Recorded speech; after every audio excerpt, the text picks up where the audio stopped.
On applaudit par habitude, pour manifester son respect ou son enthousiasme. C'est un geste universel, naturel, presque inné.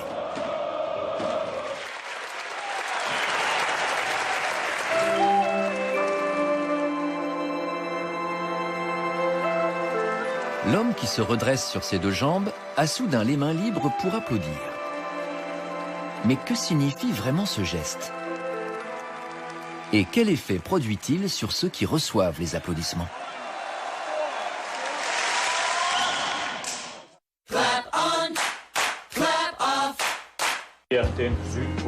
Applaudir, c'est approuver. On applaudit dans des situations très variées. Quand on franchit la ligne invisible du cercle polaire, qu'on fête la clôture de l'année boursière, ou qu'on félicite l'heureux acheteur d'un téléphone. Les applaudissements sont le moyen d'expression du groupe, une coutume collective ancestrale. Je dirais que malgré tout, le soleil qui se couche, c'est un petit peu l'image d'une chute. C'est l'image quand même d'un déclin. C'est bien l'image d'une mort. Alors à la fois on est heureux, on a passé un bon moment, on l'applaudit, mais il y a aussi cette satisfaction qui est liée au phénomène de la fin de la journée, peut-être la fin de la vie. La salle chaude qui applaudit, c'est équivalent à la protection d'une maman, finalement, à l'amour d'une maman. J'ai souvent honte au moment des applaudissements. Honte d'être applaudi. Mon ex-copine m'a dit un jour, « Tu fais mal ton travail si tu dois dire, c'est maintenant qu'il faut applaudir. »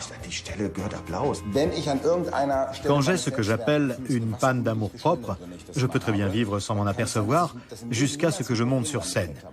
C'est là que, tout d'un coup, elle peut remonter à la surface.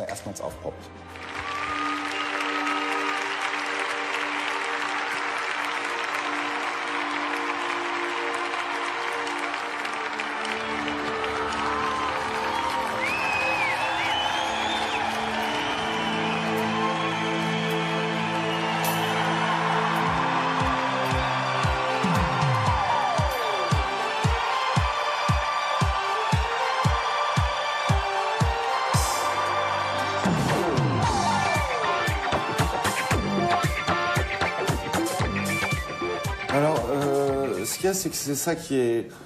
on peut dire vraiment qu'un concert, c'est un mariage, en fait. Et il faut que les deux soient bons. C'est-à-dire l'artiste qui chante, hein, ou alors qui performe, et puis le public. C'est-à-dire, si on a un des deux qui est pas bon, ça ne se passe pas.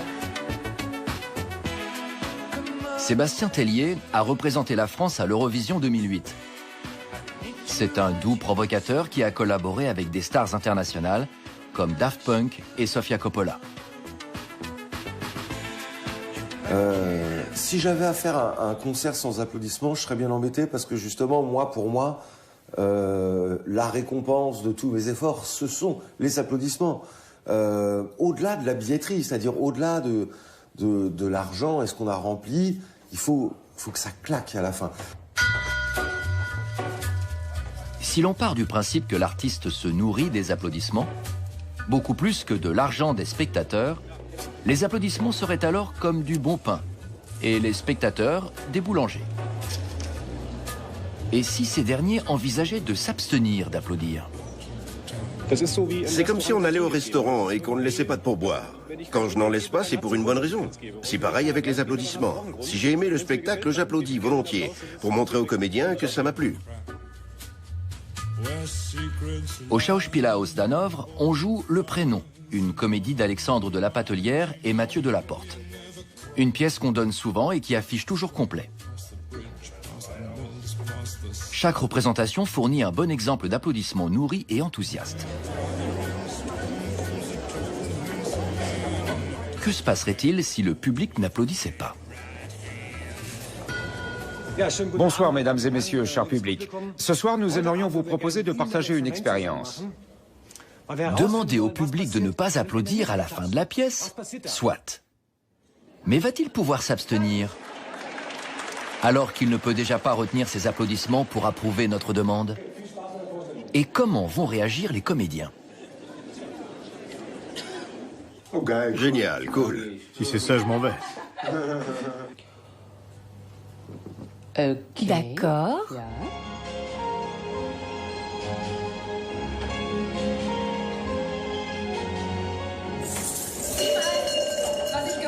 Deine savoyische Glocke. Hier ist ein Saustall. Vielleicht sind sie im Arbeitszimmer. Die Leute sind total begeistert. Les gens adorent. Ça fait plaisir, bien sûr. Être applaudi par 5 ou 600 personnes, c'est un cadeau.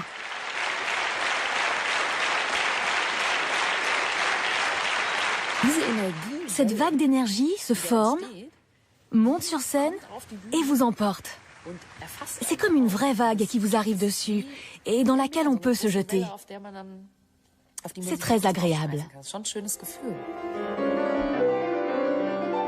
À quoi reconnaît-on un bon musicien? Qu'un concert est réussi? Ces questions sont à la base de la réflexion du philosophe Charles Ramond. Mais je crois que mon effort théorique a été de rétablir la continuité entre interprétation et applaudissement. On les sépare. On pense qu'il y a une bonne interprétation et ensuite qu'elle est applaudie ou n'est pas applaudie. Mais je pense qu'en réalité, le lien est beaucoup plus fort. L'artiste est là pour déclencher un certain phénomène social. Ce phénomène social, c'est celui des applaudissements, c'est-à-dire celui de la naissance d'une collectivité, d'un groupe humain. Et en ce sens, il est une espèce de prêtre ou d'une espèce de sacrificateur, ou une espèce d'intermédiaire ou de mage qui aide la société à exister comme une société. Et en ce sens, cette fonction d'obtenir des applaudissements, c'est comme faire naître la société. C'est une fonction fondamentale. En d'autres termes, le public n'applaudit pas pour les artistes, mais pour lui-même. Les applaudissements seraient ainsi le ciment de la société. À l'Institut Max Planck d'anthropologie évolutive à Leipzig, Jan Engelmann s'intéresse aux origines des applaudissements. Naturellement, il est difficile de dater leur apparition. Mais d'après une théorie, applaudir en tant que témoignage d'une approbation a commencé avec les battements rythmiques des mains. C'est un geste caractéristique encore à notre époque. Quand on écoute de la musique, par exemple, on bat des mains en rythme. Ce langage d'avant la parole va devenir une coutume. Mais quelle est sa finalité? Sorti de tout contexte social, applaudir revient simplement à battre des mains. D'autres espèces battent des mains, par exemple les chimpanzés.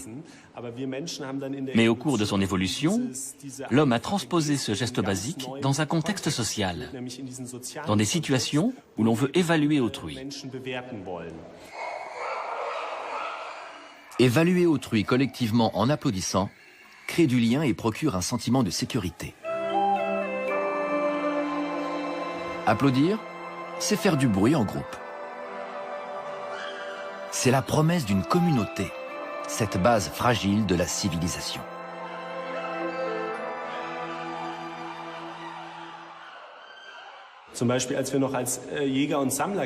À l'époque des chasseurs-cueilleurs, la vie en groupe était indispensable à la survie de l'individu. Si le groupe vous abandonnait, vous ne pouviez pas survivre dans la savane. C'est ce qui se rejoue lorsqu'on applaudit. C'est pour cela qu'on préfère applaudir, même quand on n'a pas aimé la représentation. Simplement pour faire partie du groupe.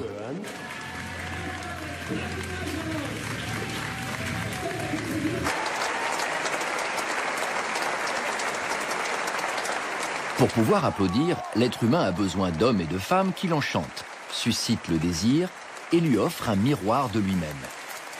Ces interprètes sont nécessairement en marge de la société. Clémentine Margaine répète le rôle de Marguerite dans La damnation de Faust.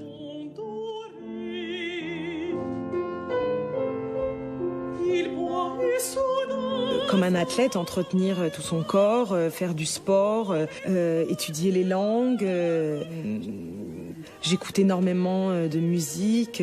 Quand j'ai un rôle, j'aime écouter par exemple toutes les interprétations qui me sont possibles d'être écoutées pour voir comment telle chanteuse s'est sortie d'une difficulté. Donc oui, c'est pas juste le fait de chanter, être chanteur.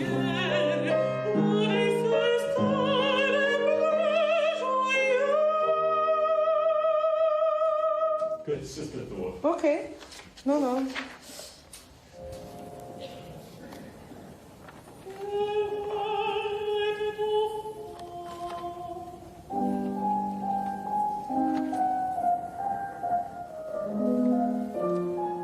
Aujourd'hui, des hommes et des femmes se réunissent pour donner une représentation. On ne se retrouve plus autour du feu comme à l'âge de pierre. Toute une économie s'est développée autour du spectacle. On répète, on tâtonne, on crée.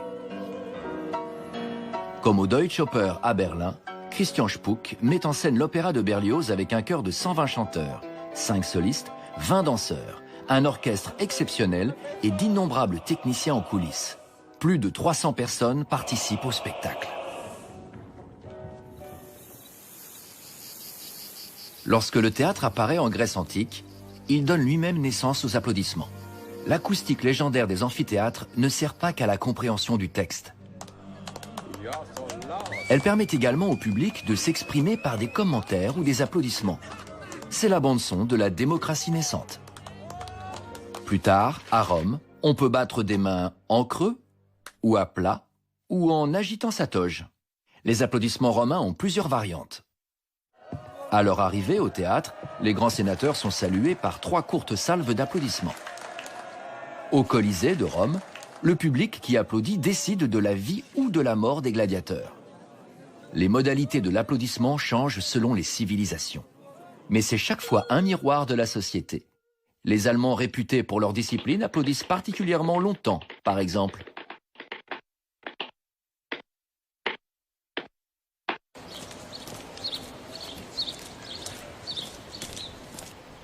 Bernd Schwab est féru d'opéra et partage sa passion avec d'autres mélomanes avertis.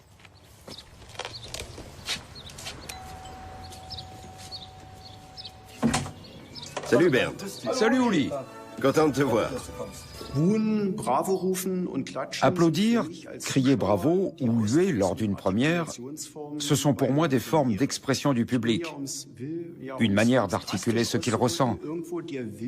Pour parler par métaphore, quand je suis spectateur, je suis à la merci du metteur en scène. Quand j'applaudis, que je crie bravo ou que je hue, je me libère de cette captivité. Je m'émancipe d'une certaine façon.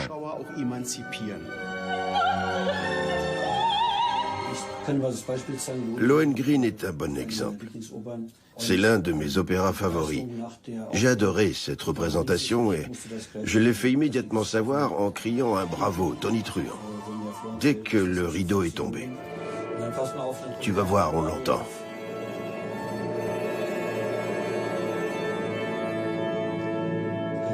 Juste après le dernier accord.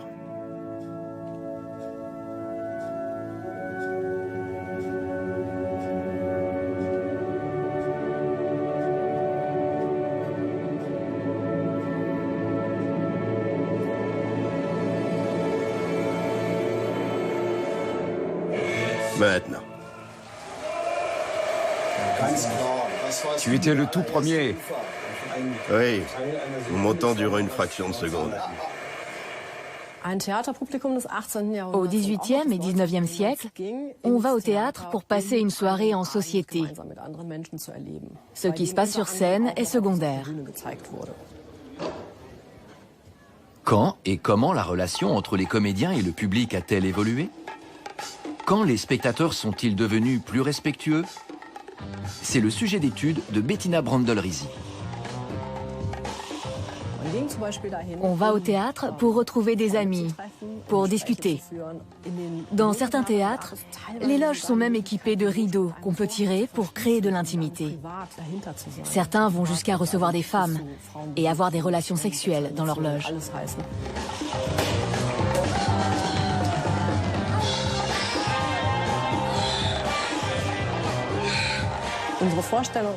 Le premier à plonger la salle dans le noir, comme on le fait aujourd'hui, est Richard Wagner, au Festival de Bayreuth de 1876. Assister à un opéra de Wagner à Bayreuth peut devenir une expérience quasi mystique. Le public est censé se concentrer, rien ne doit le distraire. Le moindre toussotement fait grincer des dents. Les rangées de sièges sont comme les bancs d'une cathédrale de la grande musique, et c'est seulement à la fin, au moment des applaudissements, que les spectateurs peuvent se délester de la tension accumulée au cours du spectacle. Attendre avant d'applaudir, c'est caractéristique de Bayreuth. Du coup, le public va exprimer son jugement de manière excessive. Le summum, ce furent les applaudissements légendaires à la fin de la dernière du Crépuscule des Dieux, mise en scène par Patrice Chéreau. Ils ont duré 90 minutes.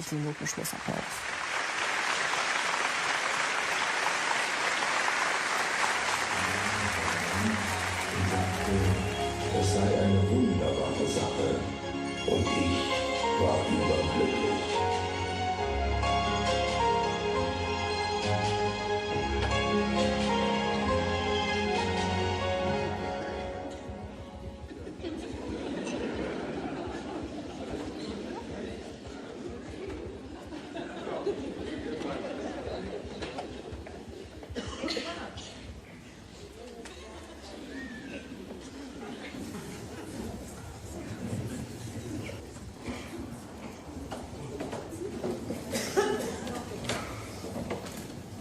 Alors, ça fait quoi de ne pas applaudir? C'est super nul. Pourquoi? Parce qu'on prive les comédiens de leur salaire. Que ressentent les comédiens? Ils viennent de travailler pendant 1h30. Il y a beaucoup de gens qui travaillent sans être applaudis.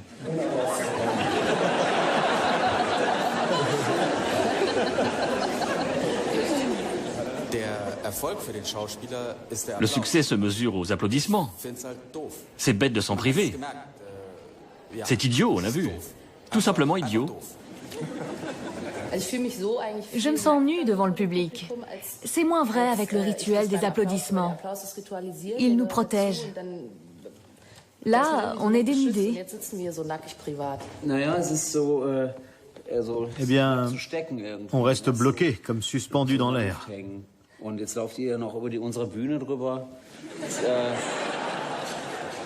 Et vous, vous montez sur notre scène. C'est à la limite du désagréable. Vous nous utilisez comme cobayes. Mais les gens sont de notre côté.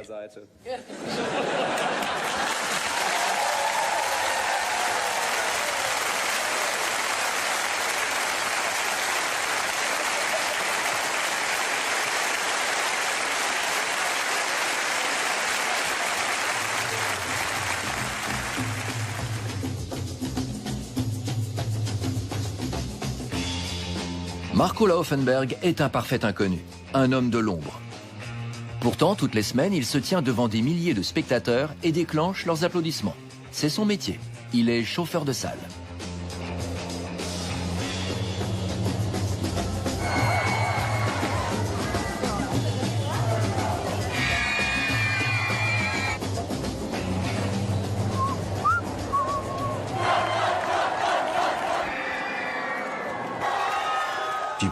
Je trouve ça super comme rôle. Ça suffit à mon ego. Je n'ai pas besoin d'être une star.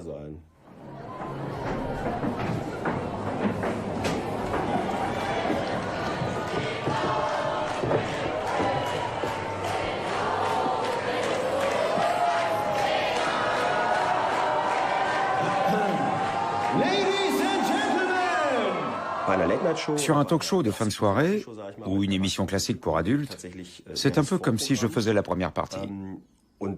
Sur une émission pour enfants, je suis plutôt un dompteur.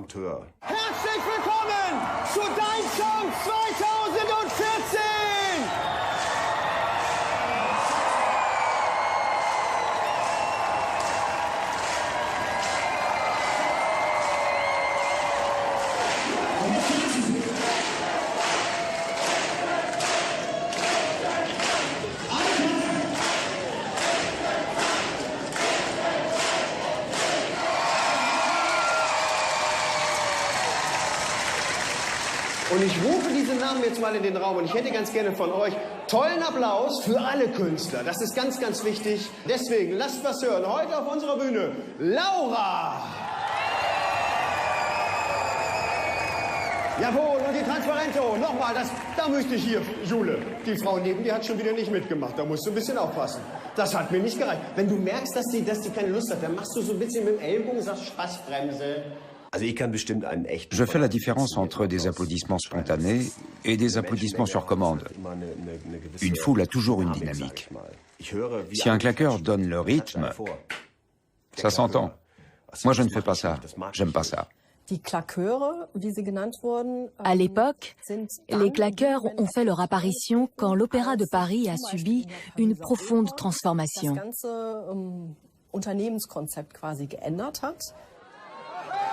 Dans les années 1830, le public des théâtres parisiens change de visage.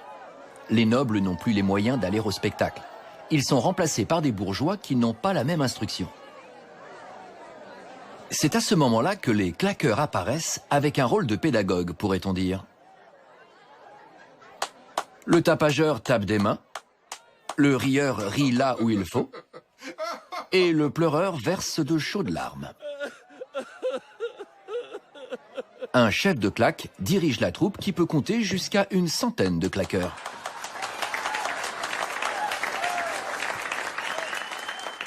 Ce système s'est véritablement institutionnalisé, au point que le chef de claque figure sur la liste des employés de l'Opéra de Paris, avec un salaire parfois supérieur à celui des interprètes.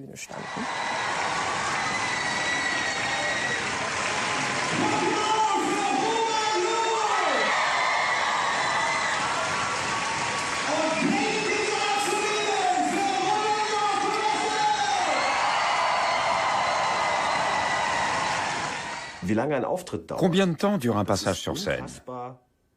L'arrivée sur le plateau doit s'accompagner d'applaudissements. C'est super important pour la dynamique de l'émission elle-même, mais aussi pour l'invité. Quand on va passer dans une émission de télé, on a le trac. Si les applaudissements s'arrêtent à mi-course, c'est comme si le tapis rouge n'allait pas jusqu'au bout du parcours. Ça fait très bizarre.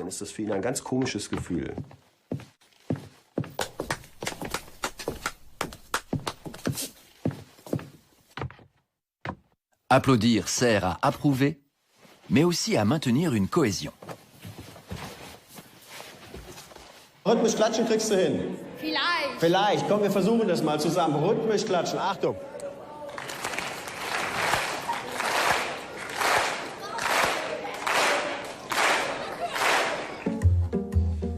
Le désir de battre des mains en rythme avec les autres obéit-il à une loi de la nature ?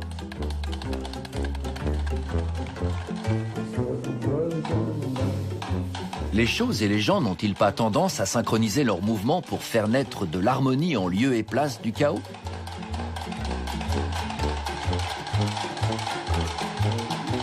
Quand les applaudissements se synchronisent comme ces métronomes, l'individu se fond dans la masse.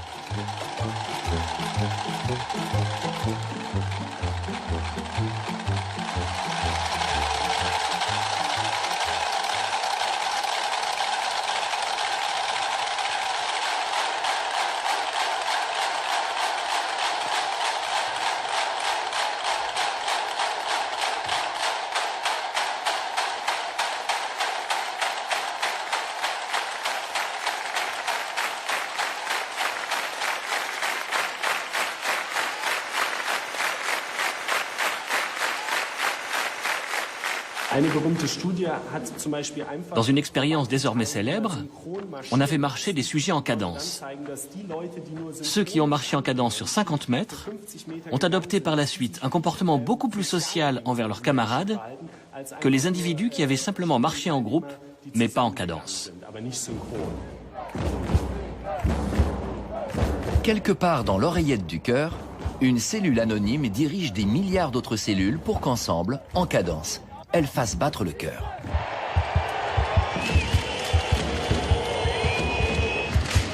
La synchronisation des mouvements transforme les hommes et les femmes en forces puissantes qui bat au rythme que donne un seul individu.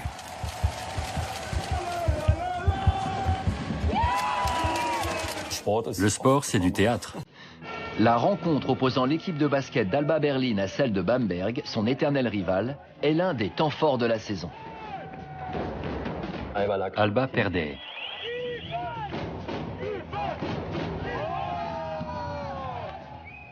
La salle l'a fait remonter.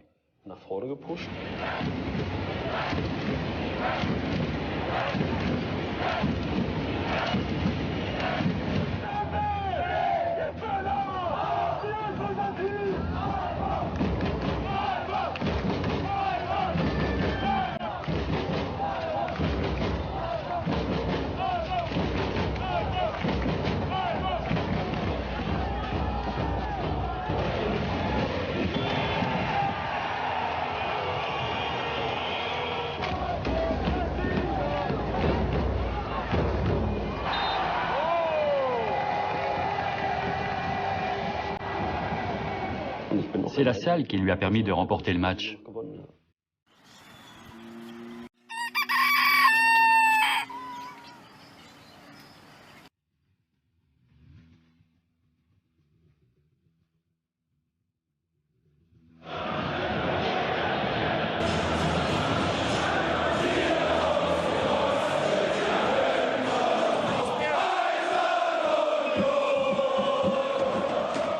Les supporters de football chantent et battent des mains en rythme.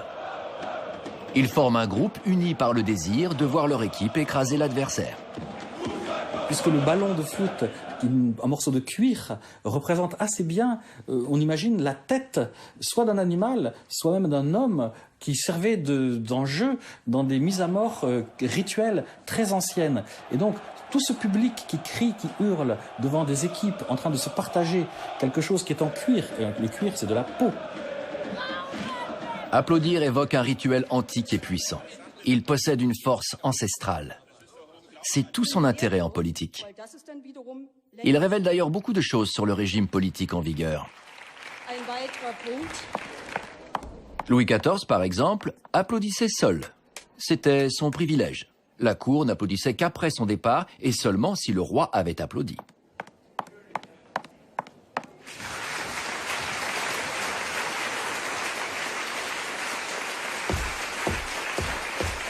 À l'époque stalinienne, tout le monde applaudissait, sauf Staline. Le premier qui s'arrêtait était suspect et risquait la prison. On finit par utiliser une sonnerie pour sonner officiellement la fin des applaudissements.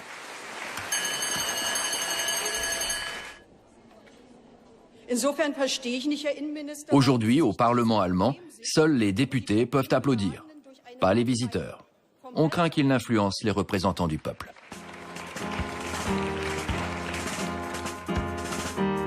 Petra Pau est députée du parti de gauche, Die Linke, depuis 1998. En 2003, son parti n'obtient pas assez de voix pour siéger au Parlement. Mais elle-même, ainsi que sa collègue Gesine Lötsch, sont élus au scrutin uninominal. C'est une situation peu commune. Les deux femmes se retrouvent seules de leur parti à siéger au Bundestag.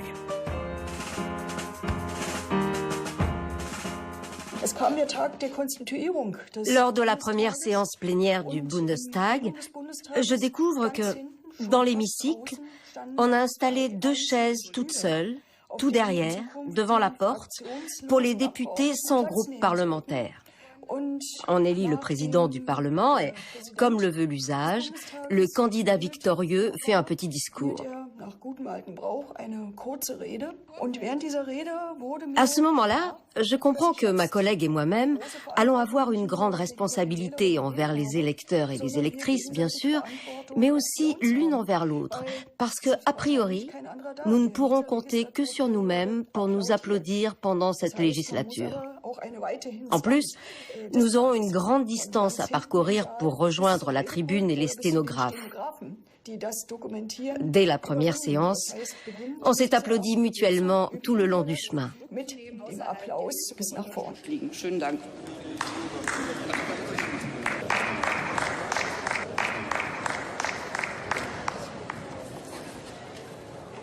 Bürgerkriegsflüchtlinge oder Asylsuchende abzuschieben.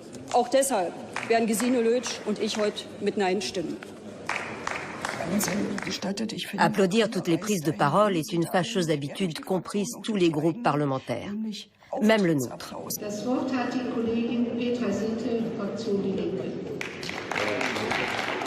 On n'a encore rien dit, rien fait de méritoire, et pourtant on est déjà applaudi par tout son groupe parlementaire, simplement parce qu'on va à la tribune.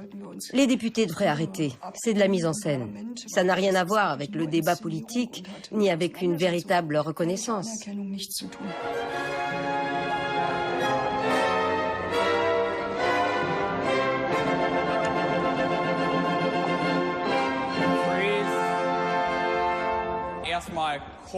Le chœur avance, ensuite les danseurs. Lors de la répétition générale de la damnation de Faust, on fixe l'ordre d'apparition de chacun au moment des salutations finales. C'est un élément de la mise en scène. La représentation s'achève avec le dernier applaudissement.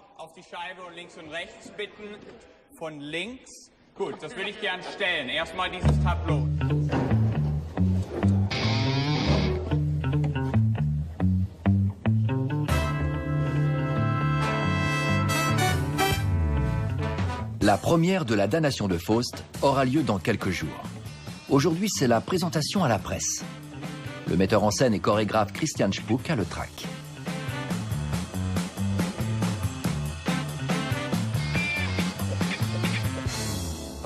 On s'expose. On se présente à un public relativement nombreux, étant donné la taille de la salle, et on attend sa réaction spontanée à cette mise en scène qui a demandé beaucoup de travail. Forcément, on est nerveux. Ce n'est pas vraiment une partie de plaisir.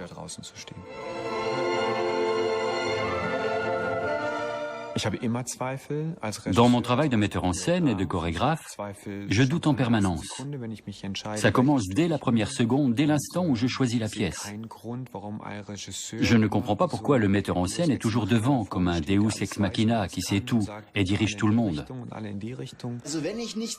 Je suis très curieux de voir Clémentine Margaine. C'est la seule raison pour laquelle j'ai pris des places pour la première. Parce que sinon, je ne tiens pas spécialement à voir cet opéra. Et je n'en attends pas grand-chose. Bernd Schwab et Ulrich Nimsch, les deux mélomanes, vont assister à la première de la damnation de Faust. Ils examineront tout à la loupe. La distribution, le livret, la mise en scène. C'est mis en scène par un chorégraphe, alors que c'est un opéra. Même si ce n'est pas un opéra au sens habituel. Je nous imagine déjà en train de huer. L'homme ne peut pas s'empêcher de juger. C'est dans sa nature. Sans cette aptitude, il ne pourrait pas vivre en société. Applaudir, c'est manifester de manière collective un jugement et produire un grand effet sur la personne qui en est l'objet.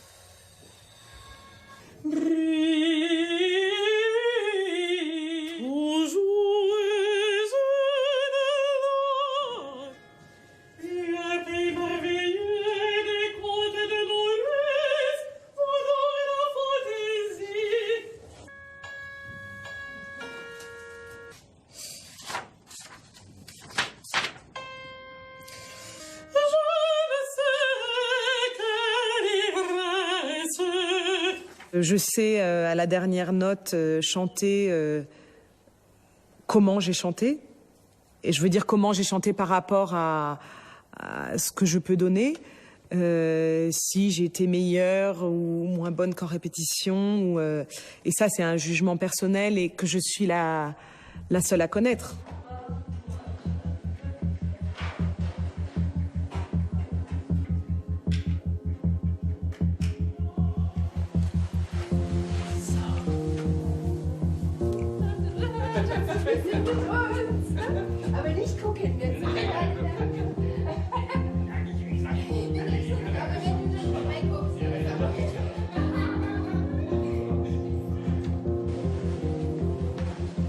On a le cœur qui bat, la gorge sèche, les mains qui tremblent, les jambes qui tremblent. Voilà, c'est ça le stress.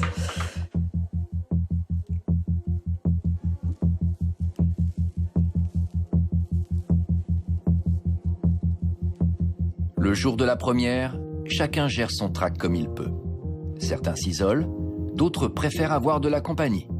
Mais tous sentent la peur les gagner.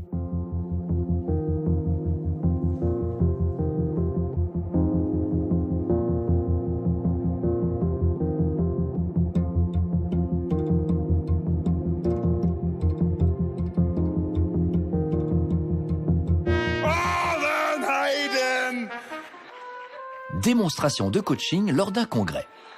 Michael Bonneux aide les musiciens à surmonter le trac.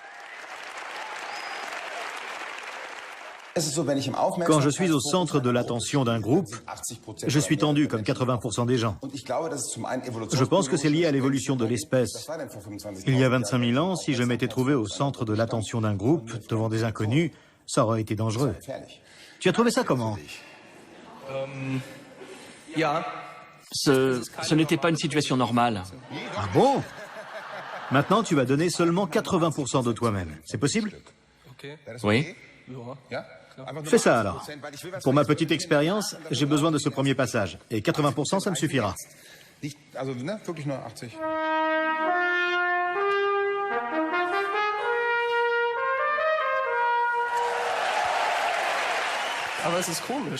C'est drôle. C'est drôle de me dire que je donne un concert quelque part et que je m'en contrefiche. Je ne vais jouer qu'à moitié. Mais je me sens plus libre. J'ai mis 10 ans à comprendre ça. D'accord. C'est parce qu'on se met moins la pression. Ce qui est en jeu, c'est notre valeur propre. Si les gens n'apprécient pas ma prestation, comment vais-je le prendre? Sur scène, on ne peut pas faire l'économie de cette question de la confiance en soi. Un jour, j'ai compris que la scène était comme une loupe qui amplifiait notre confiance ou notre manque de confiance en nous-mêmes. Je demande aux psychologues dans la salle d'observer ce jeune homme de façon générale.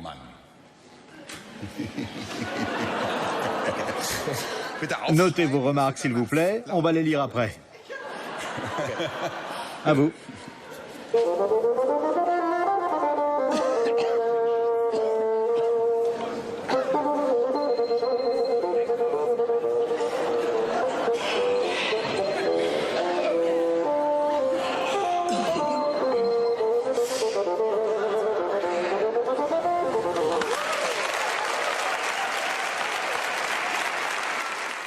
Les applaudissements provoquent du stress chez beaucoup d'artistes. Parce qu'ils les placent de nouveau au centre de l'attention, mais d'une autre façon. Ils ne sont plus dans leur rôle d'interprète, de comédien ou de musicien. Mise à nu, démunie. Des failles de la personnalité peuvent apparaître. En applaudissant, on matérialise la zone de transit non réglementée entre la personne et le rôle qu'elle interprète. Je suis dans un état intermédiaire. Je ne suis plus un professionnel parce que je n'ai plus mon instrument de musique. Je redeviens une personne ordinaire. On peut avoir beaucoup de mal à supporter les applaudissements. Si tu regardes les notes de musique et que tu te dis que tu vas les jouer, que ressens-tu? Au secours. Au secours? Se rendre dépendant des applaudissements, c'est très dangereux. Il y a un grand risque à monter sur scène de manière générale. C'est lié au désir de plaire. Si je monte sur scène et qu'intérieurement j'ai le désir de plaire, je cède aux autres le pouvoir de dire si je joue bien ou pas. Si je me fixe comme objectif de provoquer tel sentiment chez autrui, je n'ai plus aucune influence sur mon objectif. Je me rends dépendant d'autrui et je lui donne le pouvoir sur mes sentiments. Il vaudrait mieux monter sur scène en se disant « Je ne dépends ni des applaudissements, ni du jugement d'autrui. Je suis mon propre juge. »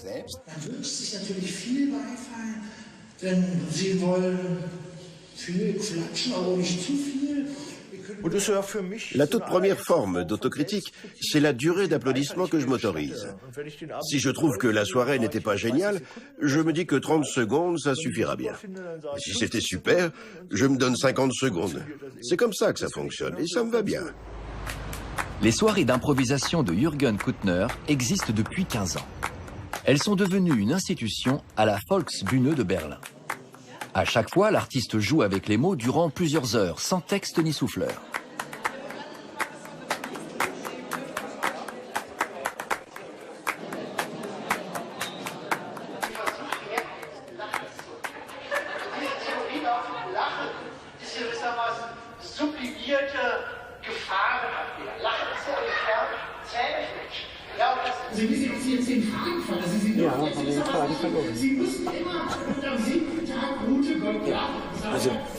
Ce qu'il fait là, c'est incroyable. Il improvise durant 2 heures, une fois par mois. C'est loin d'être évident.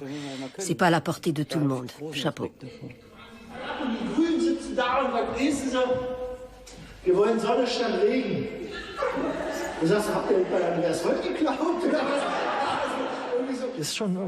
C'est très exigeant d'être tout seul sur scène, sans texte. D'autant que le sujet de la soirée change à chaque fois. Il faut être juste, il faut intéresser les gens. On a peur d'être à côté de la plaque. C'est crevant.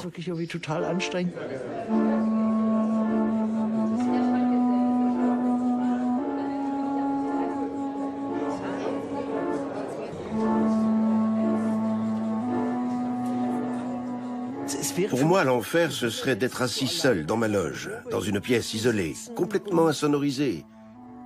Quelque part, j'ai besoin de cette peur caractérisée. J'ai besoin de me retrouver dans ce lieu public. Je jette un œil au spectateur, je regarde mes notes, j'essaie de m'en imprégner. Les gens m'ignorent complètement. C'est assez dingue. Le public a besoin de cette distance pour pouvoir applaudir par la suite. Cette communauté qui se crée à l'occasion de la mort d'une héroïne ou d'un héros, eh bien c'est évidemment la formation archaïque des sociétés.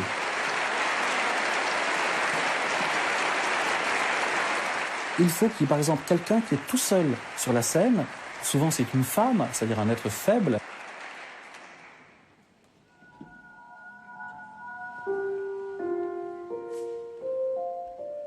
D'ailleurs, il faut bien se souvenir que tragédie, ça vient du grec tragos, le bouc. Le théâtre, c'est toujours une affaire de bouc émissaire au départ. Il y a une continuité, si vous voulez, entre le sacrifice animal, la tragédie et ensuite les applaudissements. C'est toujours plus ou moins le même geste.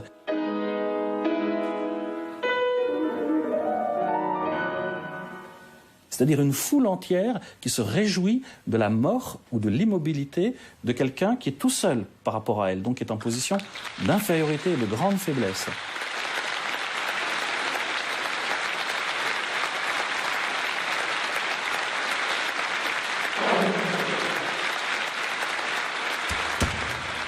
Et devant une foule qui émet un bruit et qui, souvent dans le théâtre, se contente pas d'applaudir, mais aussi va jeter sur l'interprète des fleurs, parfois des canettes de bière dans les concerts rock, etc. Donc on a vraiment des jets d'objets qui sont certainement des traces de ces lapidations symboliques qui sont le prélude à la constitution de l'humanité. Ich habe sowieso viel geredet und jetzt hier immer noch Sport machen. Das ist mir echt ein bisschen zu viel. 45 Minuten.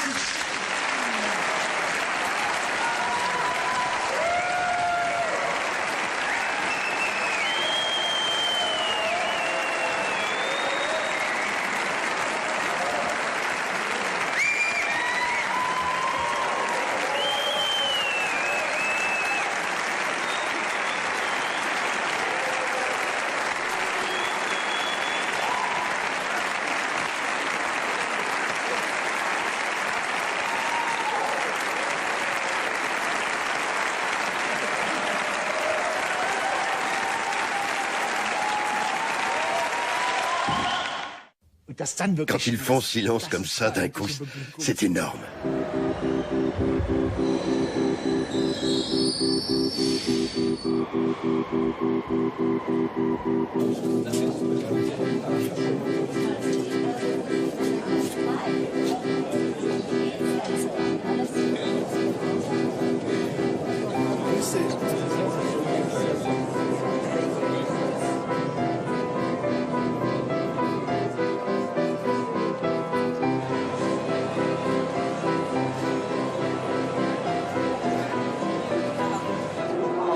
J'ai le sentiment que ça va être passionnant ce soir.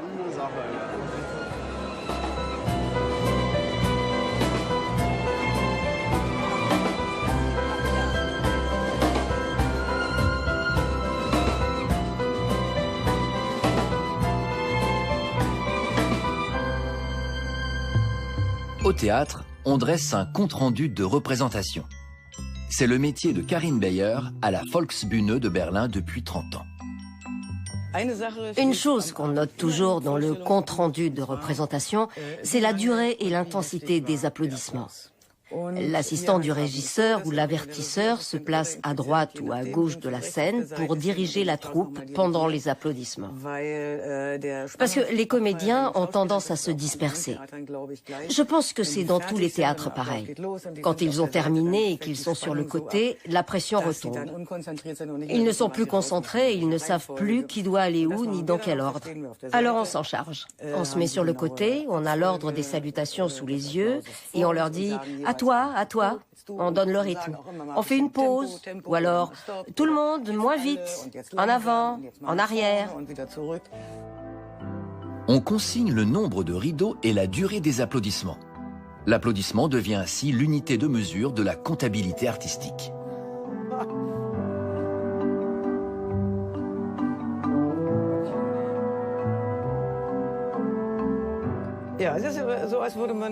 C'est un peu comme si on feuilletait un livre d'or et qu'on se dise « Ah, un tel m'a écrit un mot ». Ou quand on regarde les vieux journaux, plein de souvenirs remontent. Murks den Europäer, par exemple. Ça a été la première mise en scène de Christoph Marthaler chez nous. Ici, on note le numéro de la représentation. C'était la 101e en l'occurrence, le titre, l'heure de début, l'heure de fin, la durée des applaudissements en minutes et le nombre de spectateurs, complet en l'occurrence.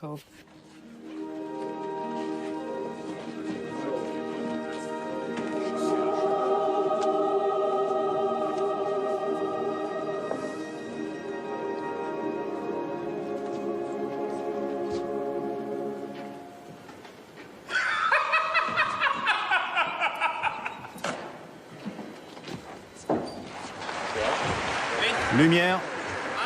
Attention, levée de rideau. Levez le rideau. Rideau. Une fois tout le monde.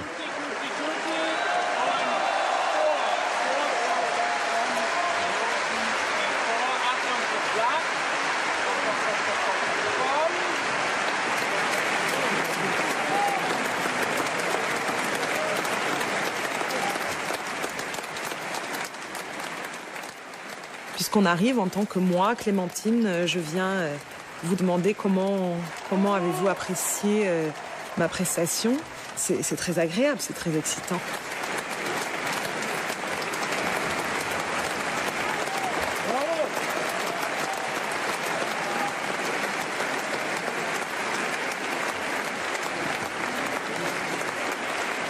C'est un peu étrange les applaudissements et je crois que pour apprécier vraiment des applaudissements, il y a quelque chose d'assez narcissique là-dedans. C'est aimer que tous les gens nous applaudissent et nous célèbrent en quelque sorte.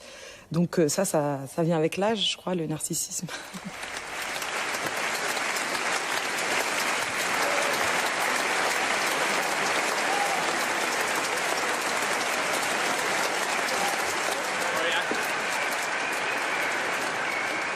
Reculez. On éteint les lumières. Qu'est-ce que c'est qu'une star? Eh bien, une star, en français, ça s'appelle une étoile. C'est quelque chose qui est très lointain. Et donc, transformer quelqu'un en star, c'est le mettre très loin, dans le ciel, tout petit. C'est pas très loin, en réalité, de le tuer.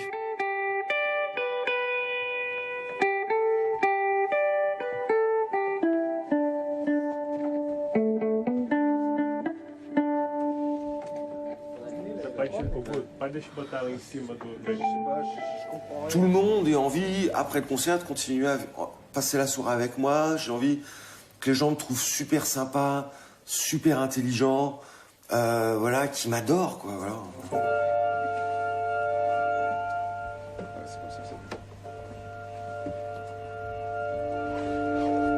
Dis-moi ce que tu penses.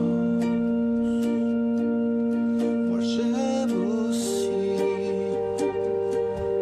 l'amour et la violence. L'amour et la violence sont les deux forces antagonistes qui font tourner le monde au son des applaudissements.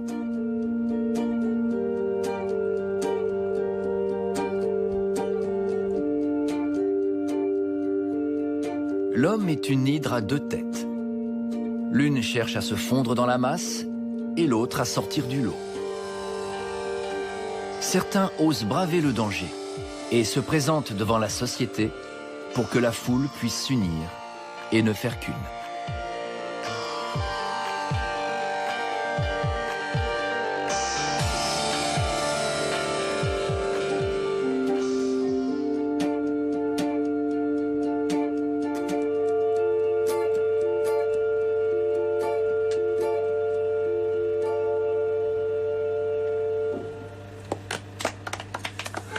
Ah, bravo, hein. Oulala.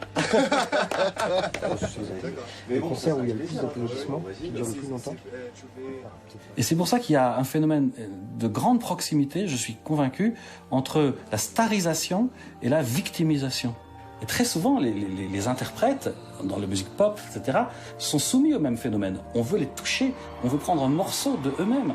Et si on laissait faire la foule, ils seraient certainement déchirés par la foule, comme Orphée.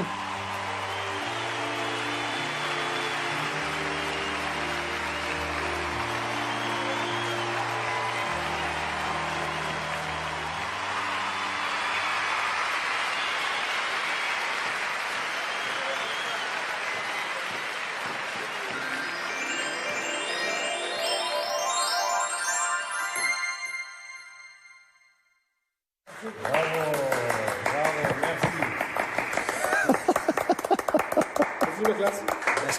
Non, excusez, je n'ai pas compris.